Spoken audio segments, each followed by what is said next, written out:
YouTube channel to the point learning. आज मैं आपके साथ क्लास 12 बिजनेस स्टडी का नेक्स्ट चैप्टर प्लानिंग के केस स्टडी डिस्कस करने जा रही हूँ।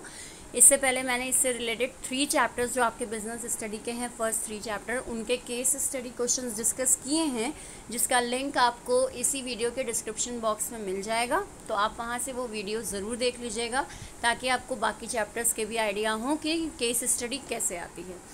यहाँ पे आज जो चैप्टर हम डिस्कस करने जा रहे हैं वो है प्लानिंग, और प्लानिंग से रिलेटेड यहाँ पे मैं 10 क्वेश्चंस डिस्कस करूँगी। इसके अलावा मैं थ्योरी क्वेश्चंस भी डिस्कस कर रही हूँ, यानी हर चैप्टर से थ्योरी क्वेश्चंस कैसे बन सकते हैं और उनके आंसर आप कितने मार्क्स में आपको कितना लिखना है, ये आपको वहाँ उन वीडियोस से आइडिया हो जाएगा। तो मेरे थ्योरी क्वेश्चंस भी ज़रूर देखिएगा आप, जो अलग अलग चैप्टर्स के मैंने डिस्कस किए हैं। ये सारी चीज़ें आपको मेरे बिज़नेस स्टडी के प्लेलिस्ट में मिल जाएंगी, क्लास 12 बिज़नेस स्टडी प्लेलिस्ट। सो आप वहाँ ज़रूर स्विच ओवर करिएगा। सो स्टार्ट करते हैं क्वेश्चन नंबर 1 से। ABC are thinking to manufacture school bags. ये 3 लोग हैं जो स्कूल बैग्स मैन्युफैक्चर करने की सोच रहे हैं। They have decided to set up their manufacturing unit in a rural area of Jharkhand. इन्होंने डिसाइड किया कि अपनी मैन्युफैक्चरिंग यूनिट जो है वो झारखंड में स्टार्ट करेंगे। Where people have few job opportunity, जहाँ लोगों के पास जॉब अपॉर्चुनिटी कम है। They have also decided that they will neither give nor avail credit. साथ साथ इन्होंने ये भी डिसाइड किया है कि ये ना ही किसी को क्रेडिट देंगे और ना ही किसी से क्रेडिट लेंगे while doing their business. Which function of management they are doing and which type of that function they are following। यहाँ पे आपको 2 क्वेश्चंस बताने हैं। एक बताना है कौन सा फंक्शन ऑफ मैनेजमेंट फॉलो हो रहा है। तो डिसाइडेड वर्ड आया है हमारे पास, ठीक है। कुछ काम करने की सोच रहे हैं, प्लान कर रहे हैं, इसलिए कौन सा फंक्शन हो गया आपका यहाँ मैनेजमेंट का, प्लानिंग। दूसरा, प्लानिंग में ही कौन सी टाइप ऑफ प्लानिंग ये कर रहे हैं। तो यहाँ पे हमें कुछ वर्ड्स दिखाई दिए हैं, जैसे दे will neither give nor avail credit, ठीक है। इनकी पॉलिसी है, इनका उसूल है कि ये ना ही उधार लेंगे ना ही उधार देंगे अपने बिजनेस में। So this is what policy, okay, policy follow कर रहे हैं ये। So this is the answer. Next आते हैं question number 2। John, a worker, is given a target of assembling 2 computers per day। John को एक दिन में 2 कंप्यूटर असेंबल करने का काम मिला है, टारगेट मिला है। Due to his habit of doing things differently, इनको काम अलग तरीके से करना पसंद है, ये इनकी हैबिट है। An idea struck him which would reduce the assembling cost. तो इनके दिमाग में एक आइडिया आया जिससे जो कॉस्ट है, असेंबलिंग कॉस्ट है, वो थोड़ी कम हो जाएगी। And time of the computer, और साथ साथ समय भी कम लगेगा कंप्यूटर्स को असेंबल करने में। Instead of appreciating him, John supervisor ordered him to complete the work as per the method.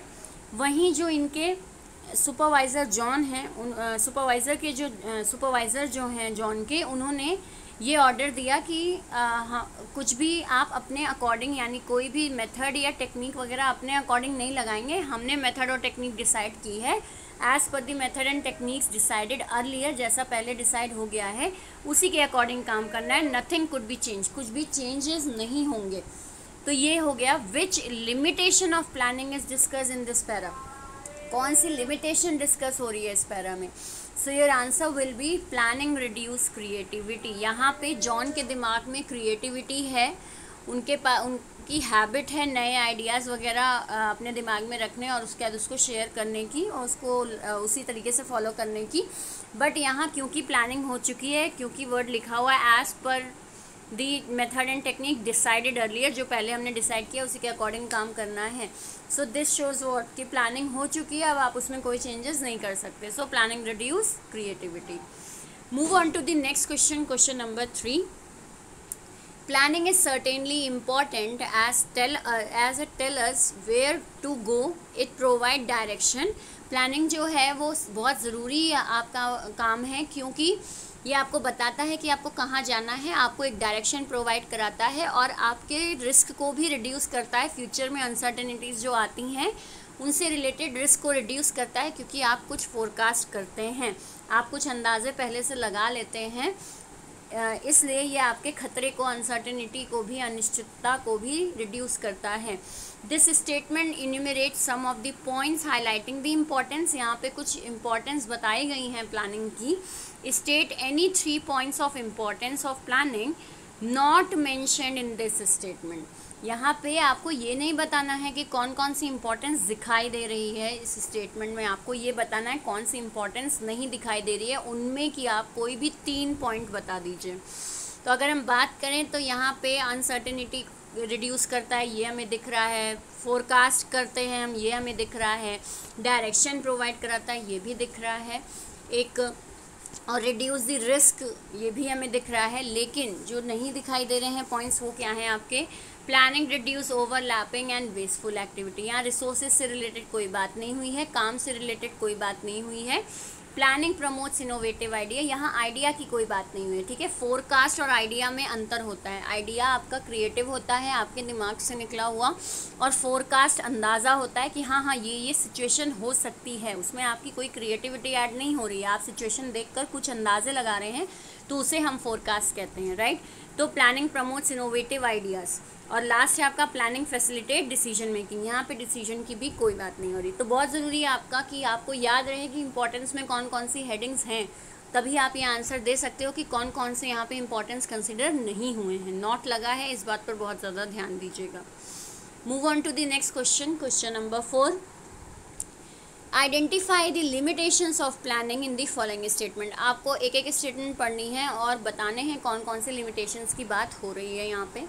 A predicted plan when circumstances is change may not turn out to be as determined earlier। जब circumstances यानी situations change होती हैं तो उसके हिसाब से आपने जो प्लान बना रखा है उसमें आप कोई चेंज नहीं कर पाते हैं। ये चीज़ क्या दिखाता है, planning leads to rigidity. Planning हमारा बहुत रिजिड होता है, सिचुएशन चेंज हुई उसके हिसाब से हम प्लान चेंज अगर नहीं कर पा रहे हैं तो ये हमारी रिजिडिटी दिखा रहा है प्लानिंग की, कि बहुत स्ट्रिक्ट प्लान हमने बनाया है। Then planning cannot foresee or assess future trends in the environment। Planning जो है वो आगे क्या होने वाला है इसको नहीं बताता है, यानी प्लानिंग करने से इसका ये मतलब नहीं कि हमने फ्यूचर प्रेडिक्ट कर लिया या फ्यूचर में यही होएगा, तो ऐसा नहीं होता है। तो ये कौन सा आपका डिमेरिट है, प्लानिंग में not work in dynamic environment, क्योंकि हम आगे की इन्वायरमेंट को समझ नहीं सकते अभी से, तो ये चीज़ क्या है, हम प्लानिंग की मदद से एसेस नहीं कर सकते, काबू नहीं कर सकते फ्यूचर को। क्यों, क्योंकि डायनामिक इन्वायरमेंट्स हैं। देन आते हैं manager and work force are neither allowed to deviate from plan. ये प्लान्स नहीं होगा, प्लान्स होगा। प्लान्स में not they are allowed to act another way, यानी मैनेजर और वर्क फोर्स दोनों को ही डेविएट यानी प्लान में कोई चेंजेस करना अलाउ नहीं होता है, वो नहीं कर पाते हैं, उसको अलग वे में काम को नहीं किया जा सकता जो चीज़ आप पहले से प्लान कर चुके हो। ये चीज़ क्या है, प्लानिंग रिड्यूस क्रिएटिविटी, यानी कि एक पर्सन की क्रिएटिविटी को रिड्यूस कर देता है, जो जैसा है वैसा ही अप्लाई करना है, आप कोई उसमें क्रिएटिविटी ऐड नहीं कर सकते। So planning reduce creativity. Move on to the next question, question number 5। Varsha Jain, after completing her fashion designing course from Indian Institute of Fashion and Technology, planned to enter into in designer clothing venture। ठीक है, इन्होंने अपना graduation complete किया और उसके बाद ये अपना एक डिज़ाइनिंग क्लोथिंग वेंचर शुरू करना चाहती हैं। She had to address issues like her target customer. ये कुछ इश्यूज़ पे ध्यान दे रही हैं, जैसे इनकी टारगेट कस्टमर क्या रहेगी, इनके चैनल ऑफ डिस्ट्रीब्यूशन, कपड़े जो ये डिज़ाइन करके बेचेंगी उनका डिस्ट्रीब्यूशन क्या रहेगा, प्राइसिंग पॉलिसी इनके यहाँ क्या रहेगी, ये सारी चीज़ें ये क्या कर रही हैं, इन सारी इश्यूज़ पर ये ध्यान दे रही हैं। Varsha Jain needs to develop to provide direction and scope to her organisation. साथ ही साथ वर्षा जो है उन्हें एक डायरेक्शन भी देना है अपनी कंपनी को कि उन्हें काम कैसे करना है, उनका स्कोप क्या है, ये सब उनको बताना है अपनी ऑर्गेनाइजेशन में फॉर दी लॉन्ग रन, लंबे समय के लिए। So this is what type of plan she is following. ठीक है, यहाँ पे क्वेश्चन मिस हो गया है, कौन सा प्लान ये फॉलो कर रही है, टाइप ऑफ प्लान। तो आंसर आपका क्या है, स्ट्रैटेजी। ये स्ट्रैटेजी को फॉलो कर रही हैं। स्ट्रैटेजी में मेनली हम क्या करते हैं, हमें डायरेक्शन मिलता है, स्ट्रैटेजी की मदद से हमारे वर्कर्स को, हमारी ऑर्गेनाइजेशन को डायरेक्शन मिलता है। इसके अलावा हम अलग अलग इश्यूज़, अलग अलग चीज़ों पर ध्यान दे रहे हैं कि हमें उन सिचुएशंस में काम कैसे करना है, तो वो भी हमारी क्या शो करता है, स्ट्रैटेजी को शो करता है। So your answer will be strategy. Move on to the next question, question number 6। An international food chain specializing in fast food is all set to open a multi-cuisine restaurant in India। ठीक है, India में multi cuisine restaurant खोलने के लोग सोच रहे हैं। पहले ये इंटरनेशनल फूड चेन ऑलरेडी इनकी चल रही है, अब ये इंडिया में एंटर करना चाहते हैं। The partners of the firm decided in advance the various cities of the country where it will be more suitable to operate. जो इनके पार्टनर्स हैं वो ये देख रहे हैं कि जो इंडिया है वहाँ पे कौन सी ऐसी सूटेबल शहर हैं जहाँ पे बिजनेस करना अच्छा होगा। All the partners formulated an idea how to operate restaurant business in the country. और सभी लोग अलग अलग आइडियाज़ फॉर्मुलेट कर रहे हैं, बना रहे हैं कि कैसे कंट्री में ऑपरेट करना है, right, okay. Then the partners also decided not to serve alcoholic beverages. साथ ही साथ ये भी डिसाइड हुआ कि ये लोग क्या एल्कोहलिक बेवरेजेस नहीं बेचेंगे, ठीक है, किसी भी तरह के एल्कोहल को प्रमोट नहीं करेंगे, उसे नहीं बेचेंगे। Name the function of management they are following. कौन सा फंक्शन ऑफ मैनेजमेंट यहाँ पे हो रहा है? तो फंक्शन तो आपका प्लानिंग ही हो रहा है। क्यों? क्योंकि डिसाइड हो रहा है, ठीक है, डिसाइड इन एडवांस, ये प्लानिंग की डेफिनेशन ही है ना, deciding in advance what to do, how to do. तो ये सारी चीज़ें, तो ये प्लानिंग फंक्शन हो रहा है हमारा। सो your answer will B planning. इसके अलावा टाइप ऑफ प्लान कौन सा फॉलो हो रहा है? सो टाइप ऑफ प्लान आपका पॉलिसी फॉलो हो रहा है, क्योंकि यहाँ पे इनकी एक पॉलिसी ये है that they will not going to serve alcoholic beverages. ये किसी भी तरह के एल्कोहलिक बेवरेजेस को प्रमोट नहीं करेंगे, उसे नहीं बेचेंगे। ये यहाँ पे इनकी क्या दिखाई दे रही है? पॉलिसी दिखाई दे रही है। जो इनकी प्लानिंग है, टाइप ऑफ प्लान, वो पॉलिसी है। Move on to the next question, question number 7। Miss Komal Gupta is employed at the middle level management in Rakshak medicine limited, ठीक है, एक मेडिसिन लिमिटेड है, वहाँ पे कोमल जो हैं वो मिडिल लेवल मैनेजमेंट की पोस्ट पर हैं।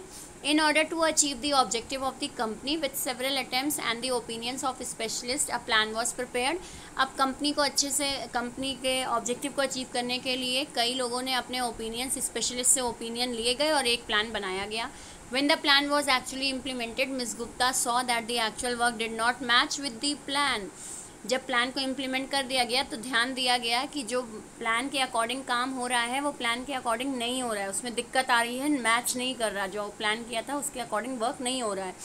This matter made her very much worried, जिसकी वजह से वो काफ़ी परेशान हो गई। And the whole labour is preparing the plan should not go waste. और सब लोग ये भी सोच रहे हैं कि जो प्लान हमने बनाया है वो वेस्ट ना जाने पाए। Therefore, immediately she reported this matter to the officer concerned. इसीलिए उन्होंने क्या किया, ये इस मैटर को जल्दी से जल्दी टॉप लेवल यानी अपने ऑफिसर्स के पास पहुंचाया। Identify the above event, which step of the planning process is Ms. Gupta acting upon. तो यहाँ मिस गुप्ता कौन सा प्लानिंग का प्रोसेस कर रही हैं? तो यहाँ पे ये फॉलो अप एक्शन कर रही हैं। फॉलो अप का मतलब यहाँ पे हमें वर्ड दिया है when the plan was actually implemented, Ms. Gupta saw that the actual work did not match with the plan. जैसा सोचा था काम वैसा नहीं हो रहा। ये तभी फाइंड आउट हो सकता है जब आप फॉलो अप, यानी जो लास्ट स्टेप है आपके प्लानिंग प्रोसेस का, उसको आप फॉलो करेंगे, तभी ये काम हो सकता है कि आप गलती फाइंड आउट कर सकें कि हाँ प्लान वैसा फॉलो हो रहा है या नहीं हो रहा है। तो यहाँ पे इन्होंने ये काम किया, यानी ये स्टेप किया है फॉलो अप का, तभी जाके ये कुछ आगे कर पाएंगे। So your answer is follow up action. Move on to the next question, question number 8. Mr. Ram is the CEO in ABC Limited, Private Limited. He is the head of the team making plans for company also. ठीक है, ये head हैं एक team making plans के company में। ही gave a number of suggestions to the team, इन्होंने बहुत सारे सजेशंस अपनी टीम को दिए। Out of which the 2 main suggestions were, जिसमें से मेन 2 सजेशंस कौन से इन्होंने दिए हैं? First, mister Ram said that they had to face a lot of problem. पहला देखा गया कि मिस्टर राम ने कहा कि हमें बहुत सारी प्रॉब्लम्स देखनी पड़ेंगी getting the main raw material पाने के लिए। But in the next year it was possible that they could get it easily. लेकिन अगले साल क्या होगा, हमें रॉ मटेरियल हो सकता है आसानी से मिल जाए। दूसरा उन्होंने आइडिया दिया इन the second coming year. Idea क्या दिया? दूसरी उन्होंने अपनी बात जो रखी वो थी in the second coming year the rate of bank interest was most likely to increase. जो जो इंटरेस्ट रेट है बैंक्स में वो आगे नेक्स्ट साल में बढ़ने वाला है, प्रॉबेबली बढ़ जाएगा। Which would affect the companies cost, जो कि हमारे कॉस्ट को यानी हमारे खर्चे को अफेक्ट करेगा। He laid emphasis on this matter that both of his remarks should be kept in view while preparing the plan. अब ये देखा गया कि इन दोनों ही पॉइंट पर ध्यान दिया जाए प्लान बनाने से पहले। Eight which stage of the planning process the above event is related, यहाँ पे कौन से स्टेप पर है फिलहाल जो ये प्लानिंग चल रही है, प्लानिंग के कौन से स्टेप पर चल रही है। तो आंसर आपका क्या है, डेवलपिंग प्रेमाइसेस, यानी कि डेवलपिंग प्रेमाइसेस मतलब कुछ अजम्पशंस लिए गए हैं, कुछ अंदाजे किए गए हैं। एक अंदाज़ा किया गया है ये रॉ मटेरियल का कि आगे सस्ते हो जाएंगे, और एक अंदाज़ा किया गया है बैंक इंटरेस्ट का कि आगे चल के बैंक इंटरेस्ट ज़्यादा हो रहे हैं जिससे हमारा खर्चा बढ़ेगा। ये दो अजम्पशंस हैं, इसलिए यहाँ पे हो क्या रहा है, अभी डेवलपिंग प्रेमाइसेस स्टेप पर हैं हम। Move on to the next question, question number 9। Mister Sanjeev Gupta decided to double the production of his company. ठीक है, संजीव गुप्ता जो है वो अपनी प्रोडक्शन को डबल करना चाहते हैं। Now he is going to translate his decision into reality, और अब वो अपने डिसीजंस को रियलिटी में चेंज करने जा रहे हैं। Here he is also thinking how many additional machines and workers will be required. अब उन्हें ये देखना है कि उन्हें अपने इस प्लान को इम्प्लीमेंट कराने के लिए कितने मशीन्स चाहिए होंगे और कितने वर्कर्स चाहिए होंगे। Production his dream will be possible to be realise only after the arrangement of these extra machines and workers will be required to achieve the production target. Production target को पूरा करने के लिए इतने मशीन्स और workers की ज़रूरत पड़ेगी। His dream will be possible to be realise only after the arrangement of these extra sources are done, और ये इनका ड्रीम तभी पूरा हो सकता है जब ये एक्स्ट्रा रिसोर्सेज आ जाए इनके पास। Which stage of planning process is being completed, यहाँ पे कौन सा प्लानिंग का प्रोसेस कंप्लीट हो चुका है मिस्टर गुप्ता की तरफ से। सो your answer will be implement the plan. Plan implement करने वाला प्रोसेस कंप्लीट हो चुका है। क्यों हो चुका है वो कंप्लीट, क्योंकि प्लान को ऑलरेडी इम्प्लीमेंट कर दिया गया, लागू कर दिया गया। जब उसे लागू किया गया तभी पता चला कि हमें एडिशनल मशीन्स और वर्कर्स चाहिए हैं। अगर हम प्लान को इम्प्लीमेंट ही ना करते, लागू ही ना करते, तो ये काम नहीं हो पा रहा होता। ठीक है, इसलिए इसमें कई बच्चों का डाउट होगा कि मैम यहाँ पे अभी प्लान को लागू तो नहीं किया, अभी तो होने तो नहीं लगी प्रोडक्शन, अभी तो रिसोर्सेज ही इकट्ठा होने की बात हो रही है केस स्टडी में। लेकिन यहाँ पे रिसोर्सेज जो इकट्ठा होने की बात हो रही है वो किस बेस पर हो रही है, यहाँ इस बेस पर हो रही है कि प्लान को इम्प्लीमेंट कर दिया गया है, प्लान को आपने अपनी ऑर्गेनाइजेशन में पुटअप किया है, तभी आगे चल के आपको ये पता चल रहा है कि आपको एडिशनल वर्कर्स और मशीन्स चाहिए हैं। ठीक है ना, तो इसलिए आंसर आपका क्या होगा, implementing the plan. Move on to the next question, question number 10। Miss Sita Chopra is the general manager of Sita sales limited. The company has 56 stores. The company has 56 stores in the whole of India. इनके पूरे India भर में 56 stores हैं। Through which the company makes its good reach to the customer, जिससे ये अपने customer तक काफ़ी आसानी से पहुंच जाती हैं। The company's goods have a good hold in the market. इनके गुड्स की काफ़ी अच्छी इमेज भी है मार्केट में। In order to avail of this situation miss Chopra had decided to increase the number of stores. इसी पकड़ को और अच्छा बनाने के लिए इन्होंने सोचा है कि अब हम 300 स्टोर्स ओपन करेंगे इंडिया में। The information of this decision has been communicated to all departments. ये जो इन्फॉर्मेशन है ये बाकी डिपार्टमेंट्स में भी सर्कुलेट की गई। नेमली कौन कौन से डिपार्टमेंट्स में, finance, purchase, sales, production, personnel, इन सारे डिपार्टमेंट्स में। Identify the stage of planning process which is being completed by miss Chopra. यहाँ पे प्लानिंग प्रोसेस के कौन से स्टेप पे या कौन सी स्टेज पर है मिस चोपड़ा, तो सेटिंग ऑब्जेक्टिव पे हैं। ठीक है, केवल ऑब्जेक्टिव सेट किया है इन्होंने कि पहले 56 स्टोर थे, अब हम बनाएंगे 300 स्टोर्स इंडिया में। केवल ऑब्जेक्टिव सेट हुआ है, अभी आगे और कोई काम नहीं हुआ है। So your answer will be setting objective. तो ये आज हमने 10 क्वेश्चंस डिस्कस किए from the chapter planning. I hope आपको ये 10 क्वेश्चंस क्लियर हुए हों। अगर कोई डाउट है तो कमेंट सेक्शन में ज़रूर लिखें, और वीडियो अगर यूज़फुल लगा हो तो एक लाइक का बटन ज़रूर क्लिक करिएगा। बाकी मेरे चैनल को सब्सक्राइब ज़रूर कर लीजिए अगर अभी तक आपने सब्सक्राइब नहीं किया है, और चैनल को शेयर भी कर दीजिए अपने बाकी क्लासमेट्स और फ्रेंड्स के बीच, ताकि जो आपका बिजनेस स्टडी से रिलेटेड कॉन्सेप्ट्स हैं वो बिल्कुल स्टार्टिंग से ही क्लियर हो सकें। बाकी वही चीज़ आप लगातार चैनल को लाइक करते रहें, फॉलो करते रहें। जो बेल आइकन है उस पर ज़रूर क्लिक करिएगा ताकि नोटिफिकेशंस जो हैं मेरे वीडियो अपलोड करते ही वो आप तक पहुँचें। Thank you and have a nice day.